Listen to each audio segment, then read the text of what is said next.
Hey everyone, and welcome to The Explainer. Today, we are cracking open a seriously fascinating client file together. I want you to step into the shoes of a senior management consultant with me for a bit. We're going to conduct a full strategic postmortem on a mid-size headphone producer called Omega Soundscapes.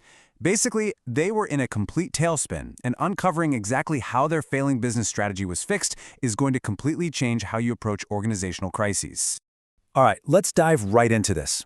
At first glance here, you might just think you're looking at a couple of unusually tall, kind of awkward pine and palm trees. But look a little closer. These are actually cell phone towers, perfectly disguised to blend into the landscape. And you know, in business, we face this exact same illusion all the time. Surface-level appearances almost always disguise the hidden, underlying reality of a problem. When business leaders hit a wall, there is this massive, almost gravitational pull to dive right into solving mode based purely on what they think they see on the surface. But jumping to solutions without truly understanding the problem? Yeah, that's a recipe for absolute disaster. To fix this, we need a massive paradigm shift. We literally have to stop reflexively jumping into brainstorming and start doing what we call framestorming. Think about it. Brainstorming focuses on throwing out a bunch of different answers for a problem that's already framed. But what if the frame itself is completely wrong?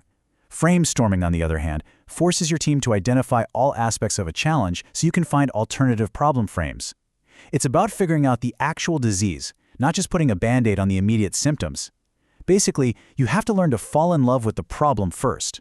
And to help teams do exactly this, we use the E5 approach. Here's our agenda for today. First, we'll look at the Omega Soundscapes dilemma. Then we'll walk through the 5 phases.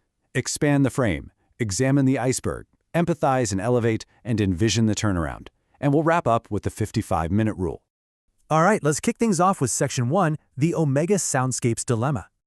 So picture this. Omega is a mid-sized producer of gorgeous high-end headphones. The crisis? Their sales had just plummeted over the past 2 quarters. Now, notice the leadership team's initial assumption here. They firmly believed that recent price hikes to their flagship product had simply made it too expensive for their target market. This is the classic trap. It's the absolute most obvious surface-level conclusion you could make. You know, sales are down, prices just went up. It's got to be the price, right? Well, if they had just started brainstorming solutions right then and there, they would have slashed prices and fundamentally damaged their brand value. We had to stop them in their tracks. Which brings us to Section 2 and Phase 1 of our process. Expand the frame. In this expand phase, you literally have to force the team to check their baggage at the door and open their minds. We got everyone in a room, sales, marketing, R&D, external consultants, and just started asking, what if and how might we questions. We threw it all at the wall. What if we actually lowered the price? How might we find totally new target markets that can afford it? What about subscription models or re-optimizing the supply chain? By playing out all these wild scenarios, we finally broke their initial rigid frame. We started generating new hypotheses. Maybe market taste had evolved. Maybe a new competitor snuck in. Or, crucially, maybe product quality had actually taken a nosedive. And that leads us perfectly into Section 3, Phase 2, Examine the Iceberg. Now, I absolutely love the iceberg model because it forces us to play detective and investigate root causes hidden way below the visible event. It guides a team through 4 very specific layers of causation. Up at the top, above the water, you have your visible events. That's what just happened. Just below the surface, you find patterns of behavior. Dig a little deeper, and you hit the underlying systematic structure. And at the very bottom, the foundational bedrock causing everything above it, that's the mental model.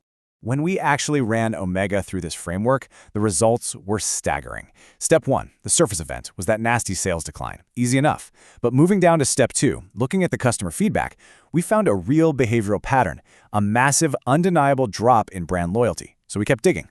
Step 3, the structural structures. It turns out, in an attempt to pump up production and cut costs, Omega had quietly transitioned to a new plastic injection molding process, and this inadvertently tanked their product quality. But why on earth did they let that happen? That brings us to Step 4. The organizational mental model was pure, unadulterated hubris. The company fundamentally believed their headphones were so inherently superior that they didn't even need regular quality checks anymore. The real issue wasn't the price hike at all. It was a structural drop in quality fueled by totally arrogant mental models. Let's move on to Section 4, where we tackle Phases 3 and 4, empathize and elevate. Phase 3 is all about empathy. We prioritize our stakeholders based on their influence, and then we map out their actual lived experiences with the problem. And to do this right, we use empathy maps, divided into 4 quadrants: what the stakeholder thinks, what they feel, what they say, and what they do. We actually go out and conduct interviews to gather real, authentic data, rather than just sitting in a boardroom relying on our own assumptions.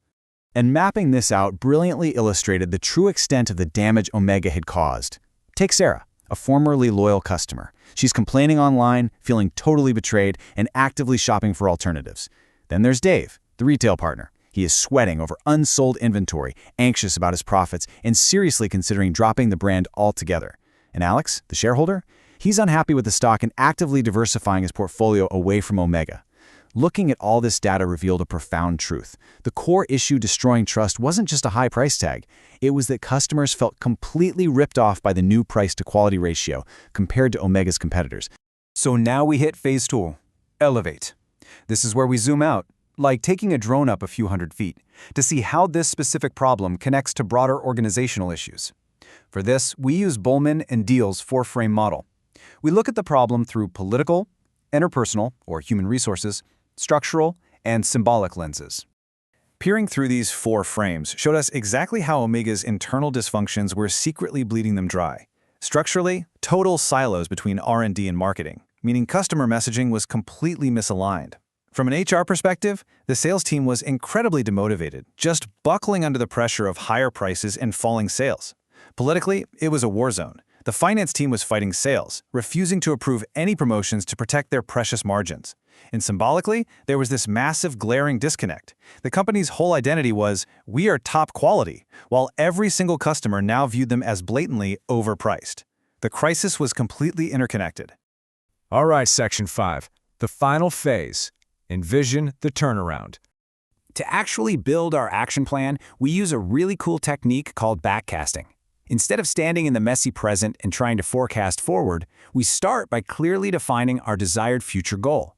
For Omega, that meant regaining their position as the top quality headphone brand and hitting a 10% sales increase. Once that target is firmly locked in, we work backwards. We reverse engineer the path to the present, outlining the long-term milestones and the immediate actions needed to bridge that gap. Using the deep insights from the first 4 phases, we mapped out a rock-solid turnaround timeline. In the immediate 0 to 3 month window, it was all about stopping the bleeding.